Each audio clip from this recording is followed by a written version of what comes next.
Maintenant que nous avons mis en lumière les 4 points fondamentaux qui permettent d'influer sur la tolérance au risque, je t'invite à prendre 7 minutes de ton temps pour faire ce petit questionnaire qui permettra à l'issue de savoir avec précision quelle est ta tolérance pour le risque.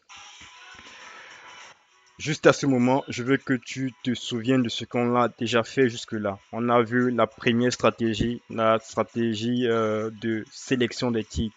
Nous avons abordé quelques titres, on n'a pas abordé l'exhaustivité, on a parlé des actions, on a parlé des obligations, on a parlé des rentes. On a également montré pourquoi il était important de faire de la diversification. Nous avions abordé les fonds communs de placement, aussi bien à gestion passive que les fonds à gestion active.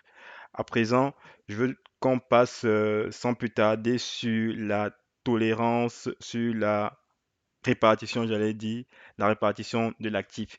Qu'est-ce que c'est? Qu'est-ce qu'on entend par répartition de l'actif? La répartition de l'actif, c'est simplement la répartition de l'actif, encore une fois, dépend vraiment de votre situation personnelle et de nombreux facteurs, comme vous pouvez bien le deviner. Alors, on a aujourd'hui globalement des modèles qui ont permis de faire naître cinq types d'investisseurs, 5 profils.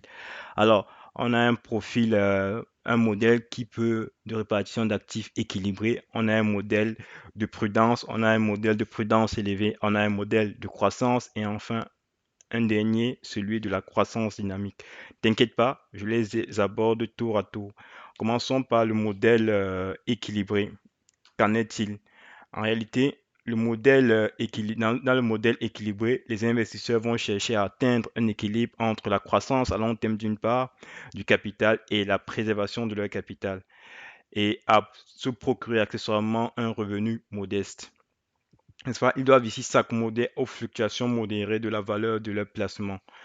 Quand on regarde en réalité le placement, on regarde sur une période de 10 ans, on voit que le taux de rendement varie en fonction de l'année. On a pour ce modèle de répartition équilibrée des taux de rendement qui sont compris entre 5,6 et 7,50. 5,6 étant le taux de rendement à 5 ans, c'est déjà de très beaux taux de rendement, je vous assure. Et dans la répartition maintenant, on voit que c'est un profil qui aura tendance à répartir la plupart la grande majorité, enfin la grande partie de leur portefeuille sur des titres à revenus fixes. Et la petite partie tout simplement sur des liquidités et toutes les équivalents. Ça, c'est le premier profil. Le deuxième profil que nous avions, c'est le profil de prudence. C'est un investisseur qui va se montrer beaucoup plus prudent. Il va se montrer, il va donc chercher à obtenir un revenu et une croissance plutôt modeste, ainsi qu'une protection raisonnable de son capital. Ils doivent ici s'accommoder encore une fois aux fluctuations de la valeur de leur placement et prévoir conserver ceux-ci à moyen et à long terme. Même chose, quand on regarde les rendements de ce modèle, on voit on voit qu'ils oscillent entre 4,9% et 7,5%. 4,9 étant ici le plus bas, donc celui constaté sur les rendements annuels sur une durée de 5 ans. Voilà. Et c'est un type d'investisseur qui aura tendance à réserver au moins près de 60% de leur portefeuille à tout simplement à tout ce qui est titre à revenu fixe. Vous remarquerez que les 2% observés dans le cas d'un modèle équilibré est également observé dans la prudence. On a par la suite une prudence tout simplement qui se veut élevée, hein. Les investisseurs ici vont chercher à tirer un revenu de leur placement tout en préservant le maximum du capital et en disposant d'un potentiel de croissance modeste du capital. Qu'en est-il du rendement du modèle et de la répartition?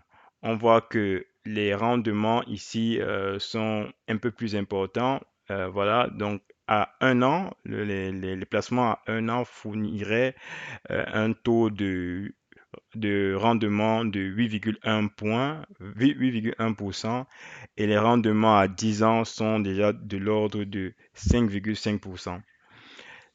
À la répartition, près de trois quarts du portefeuille est alloué tout simplement au titre, encore une fois, à revenu fixe. Seulement 7% de ce titre, comment dirais-je, 7% de ce portefeuille est alloué aux actions. Alors, qu'est-ce qu'il faut ajouter? Il faut pouvoir dire ici que c'est un profil d'investisseur qui a été mis en place par comme je disais, la Banque royale du Canada. Donc, ces enquêtes-là, elles s'adaptent beaucoup plus à la situation canadienne. Cela dit, elles, elle ne, lorsque vous la regardez-la encore une fois avec des pincettes, et ça vous donne également des idées sur ce que peut être une situation, par exemple équilibrée, par exemple de prudence, par exemple de prudence élevée. On a deux autres profils à regarder rapidement. La croissance.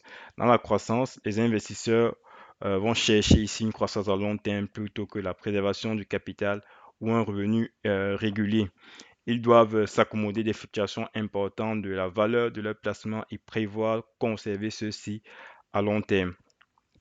La croissance, le profil de croissance ici, on obtient plutôt, c'est vraiment le long terme ici, c'est la croissance à long terme qui est recherchée. On se rend donc compte que sur le long terme, donc à 10 ans, les taux de rendement expirés ou obtenus sont de 8,2%.